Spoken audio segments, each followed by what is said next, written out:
شباب، السلام عليكم ورحمة الله وبركاته. مع الأخبار معكم هاني العطار. شباب، أنا داخل. يمكن في سؤال كتير جالي الفترة اللي فاتت كده، وهاني، هو أنت ليه بطلت تنزل حاجات على اليوتيوب؟ لا شباب، أنا ما بطلتش أنزل حاجات على اليوتيوب خالص. بالعكس، أي شرح أي حاجة أنا عادة بنزلها على اليوتيوب لكل الناس، يعني تمام.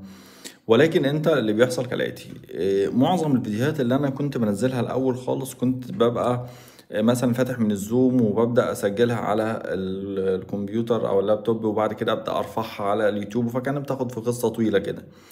ولكن دلوقتي انا بعمل الشير على طول من الزوم لليوتيوب، يعني بعمل لايف على طول على اليوتيوب من خلال الزوم. طيب الحاجات دي بتظهر فين؟ انت لما بتيجي تدخل، انت بتدخل هنا، يعني انت بتدخل عن الصفحة الرئيسية مثلا او على كلمة الفيديوهات. فلما تيجي تبص كده هتلاقي ان مثلا اخر فيديو نزل عندك امتى. هتلاقي اخر فيديو نزل عندك من اسبوعين، صح؟ واللي قبله من 3 شهور، واللي قبله من 4 شهور مثلا. ولكن القصة في ايه؟ لو انت دخلت هنا على كلمة بث مباشر دي، ادخل هنا كده، بص كده. اخر فيديو امتى؟ من 13 دقيقة، يعني من ربع ساعة بالظبط. الفيديو اللي قبله من ربع ساعة مثلا، من 3 أيام.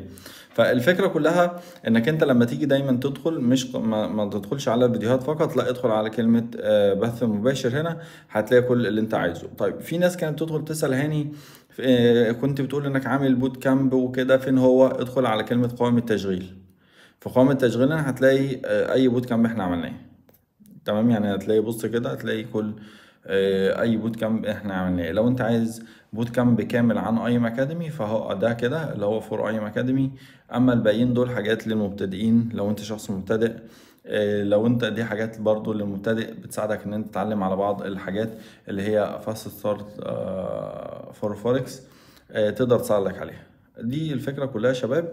انما انت بتدخل على فيديوهات بس، ادخل على بث مباشر او قائم التشغيل. سلام.